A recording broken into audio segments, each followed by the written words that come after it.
todo mundo tem que fazer terapia? O que você acha? Você acha que todo mundo deve fazer terapia? Não, não é obrigado a fazer terapia? Ou apenas quem é estudante de psicologia tem que fazer terapia? Ou apenas quem é profissional, psicólogo, terapeuta tem que fazer terapia para ajudar a lidar com o problema dos outros? Que confusão. O que você acha? As pessoas são obrigadas a fazer terapia ou não? Ou as pessoas deveriam fazer terapia ou não? Eu quero trazer, além da minha opinião, um raio-x que eu vou chamar de MED. Coloca aqui grande assim, editor, MED, M-E-D, que é um raio-x para saber se você é um candidato ou não a fazer terapia. E o porquê que eu estou gravando esse vídeo? Porque eu já vi muitas pessoas afirmarem, nossa, é obrigado a fazer terapia. Eu mesmo, quando eu era aluno de psicologia, eu ouvi de uma profissional, uma psicóloga, falar que era obrigado a fazer psicologia, porque aí eu ia ver como um processo de autoconhecimento, né? Eu ia ver na prática como é, se eu ia querer ser psicólogo também.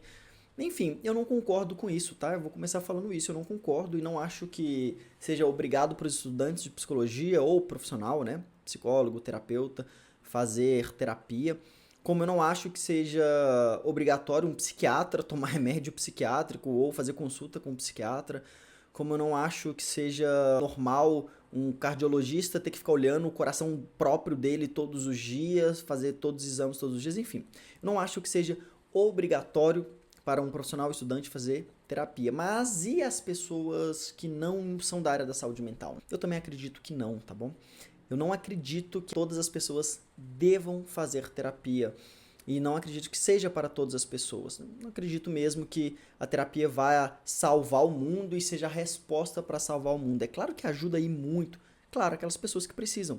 Porque a gente não pode achar que, por ser psicólogo, terapeuta, que eu tenho a chave para melhora da qualidade de vida de muitos. Porque muitos podem ter problemas que partem de um problema biológico, físico, outros emocionais, e sim precisam ali da terapia, precisam de uma ajuda para uma dúvida específica. Enfim, então, respondendo de forma bem clara, não são todas as pessoas que precisam fazer terapia. Mas, se você se encaixar aqui dentro desse raio-x do MED, e o MED MED, eu fiz para vocês aqui de forma didática, né? Nós vamos chamar de medo emocional e defeitos. Eu vou explicar cada ponto para vocês nesse vídeo. Se você preencher pelo menos um desses critérios aqui que eu vou apresentar, eu indico você a fazer terapia. Não precisa ser os três. Se for os três, passou da hora, hein? Você tá vencido, já era. Tá na hora de fazer terapia, passou da hora.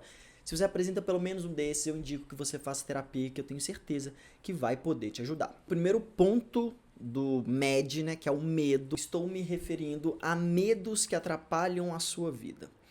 Pablo, eu não tenho medos que atrapalham a minha vida, mas às vezes eu tenho medo de estar andando e aí vem um carro na minha direção, tive medo ali de bater o carro. Às vezes eu ando, imagina se você é do Rio de Janeiro, hein? Brincadeirinhas, viu? Tá, mas você é do Rio de Janeiro, tá andando ali, vem um motoqueiro, pô, é compreensível que você tenha medo. Não é um preconceito contra os motoqueiros, hein? Pelo amor de Deus. Mas alguns momentos que te dão medo ali por um gatilho, um eventual gatilho. Este medo pode até te atrapalhar naquele momento, só que esse medo não acompanha a sua vida. Não é sempre que você está andando e vê um motoqueiro que você tem medo.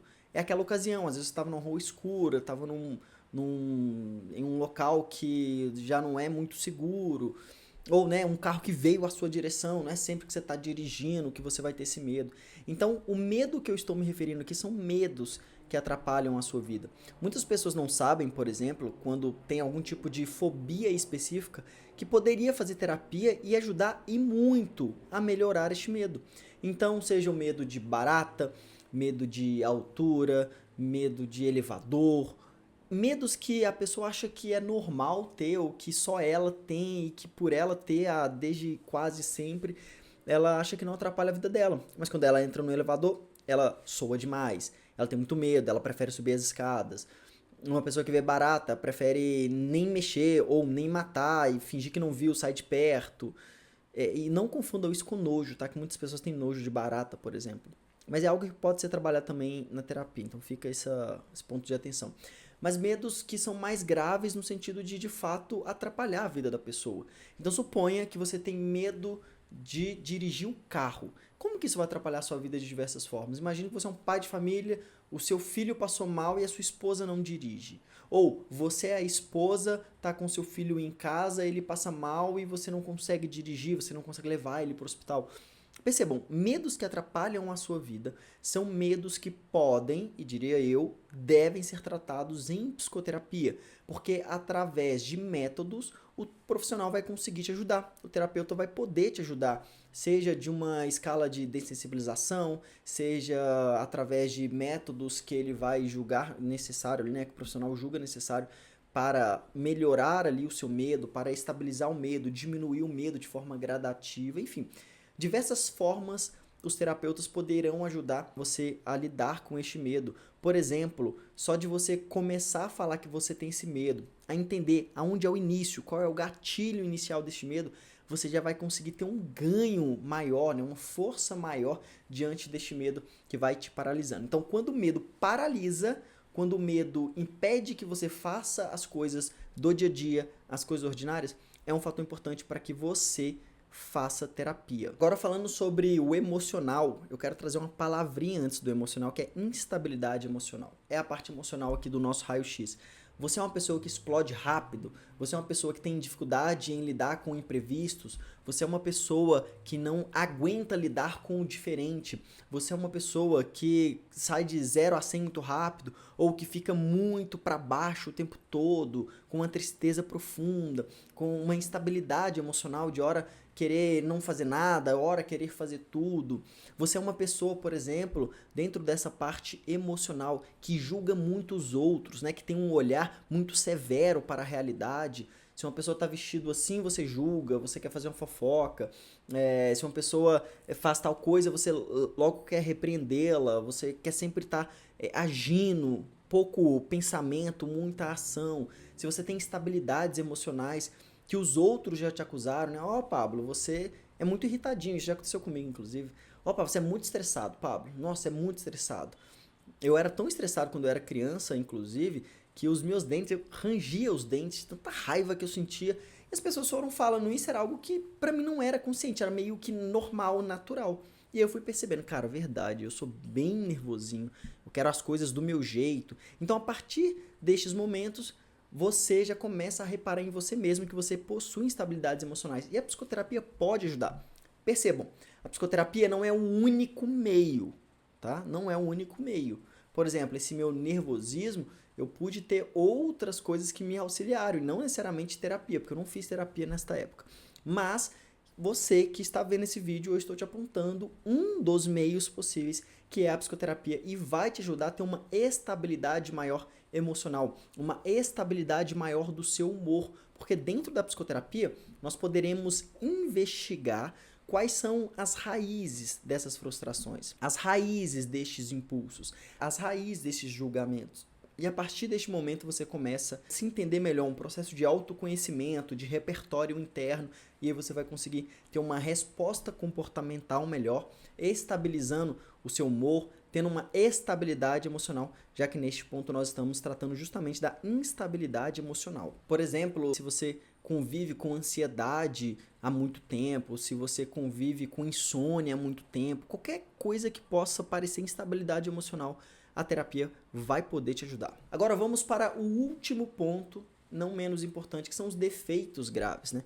E quando eu falo de defeitos graves, eu tomo muito cuidado porque eu não quero fazer este papel de estar julgando, mas eu quero trazer vocês para um lado que é, vamos começar a constatar as coisas. Existem defeitos e existem virtudes, existem pessoas que fazem o bem, existem pessoas que querem fazer o mal ou que fazem o mal. Então, diante deste cenário, eu não quero que você tome isso apenas como julgamento, mas como um raio-x. Você vai poder enxergar quais pontos você poderá melhorar, quais pontos você identificou em você que eu falei aqui dos defeitos graves, porque você vai ver que são coisinhas que às vezes você não percebe. Então, através dos defeitos graves, eu selecionei pelo menos 6 defeitos aqui que você não pode ter.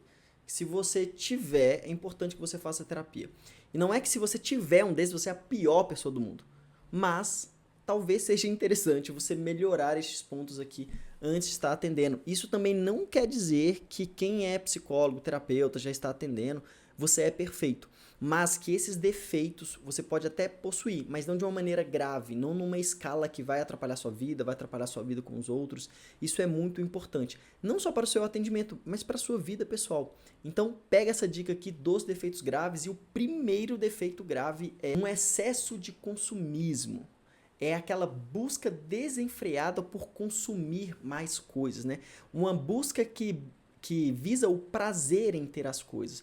E eu sei que a gente vive numa sociedade consumista. Todo mundo fala isso, né? Nós estamos numa sociedade consumista, e é verdade. Isso, de fato, é um critério para que a pessoa precise fazer terapia. Por exemplo, eu tive um colega que me relatou através de um primo que ele tinha que esta pessoa, um homem, né? Queria comprar cada vez mais e que falava que tinha cada vez mais prazer ao comprar coisas.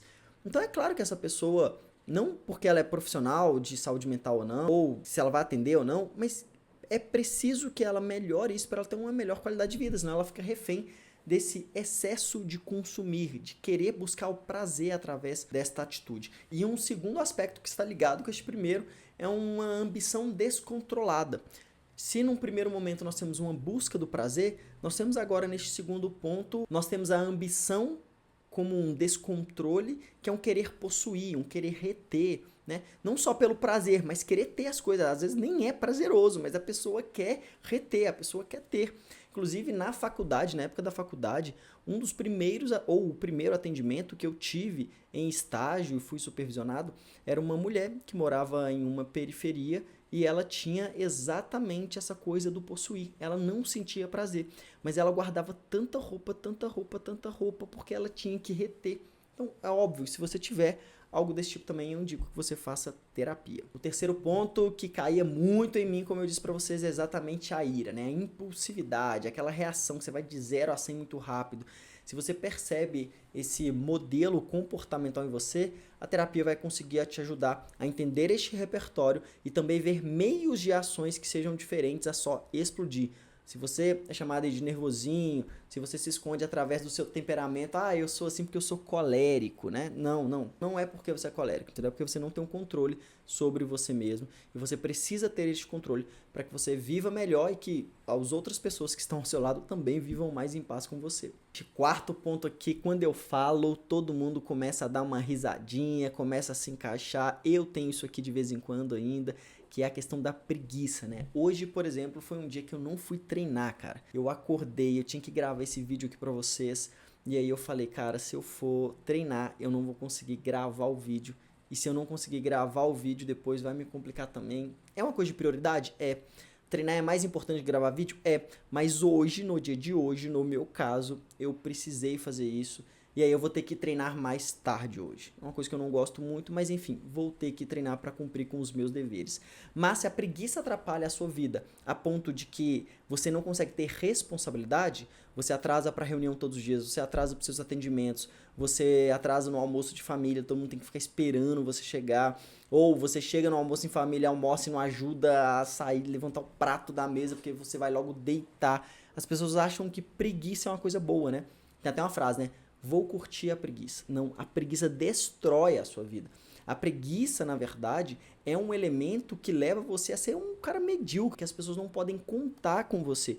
E não é que eu tô pegando pesado, tá? Eu quero gravar um vídeo sobre esses defeitos aqui, mas fala qual que vocês queriam que eu falasse primeiro desses que eu já falei aqui. É a ira, é essa ambição, né? O descontrole pela ambição, é esse querer ter o consumismo. O que você gostaria que eu falasse aqui? Deixa aqui nos comentários. O quinto defeito grave, nós temos um defeito que afeta, assim, em massa, que é o tal da comparação. Se você fica se comparando demais com os outros, com o relacionamento dos outros, com a vida dos outros, com o pai dos outros, com o filho dos outros, enfim, comparação com o carro, o trabalho, o estilo de vida, o que posta no Instagram, e nós estamos exatamente nesta geração, né? Na geração da comparação, onde tudo que tem valor é que você compara e aí você, aquilo lá é mais bonito que aquilo reflete mais ouro, aquilo... Comparação, né? Em outras palavras, inveja. Muitas pessoas têm inveja e não sabem, porque elas acham que inveja é achar que alguém está ganhando um prêmio e você quer destruir aquela pessoa. Não, é quando você vê aquela pessoa ganhando um prêmio e você sente uma tristeza. Como se você tivesse sido ofendido porque aquela pessoa ganhou aquele prêmio. Então você pode ser um invejoso e não sabe. Então tome cuidado com a inveja. Como último ponto, nós temos a vaidade. As pessoas que têm uma necessidade de aprovação, uma necessidade em ser visto, uma necessidade exagerada em querer ser aplaudida, né? A vaidade vai deixando que a pessoa seja insuportável. O vaidoso, por exemplo, ele não tem raízes profundas, não tem relacionamentos profundos, seja de amizade, seja de relacionamento, seja na própria família, porque ele é tão vaidoso, é tudo sobre ele, que ele vai se perdendo. Então, são esses os 6 defeitos graves que, se você estiver atrapalhando a sua vida, faça terapia, que vai ser muito importante. Eu tenho certeza que vai te ajudar. E como eu disse antes, já seleciona um desses 6 aqui que você quer que eu grave um vídeo específico, mais bem elaborado, dando mais exemplos que eu vou fazer para vocês aqui. Comente aqui e não deixa de curtir também esse vídeo, que vai me ajudar muito. Um grande abraço e até o próximo vídeo.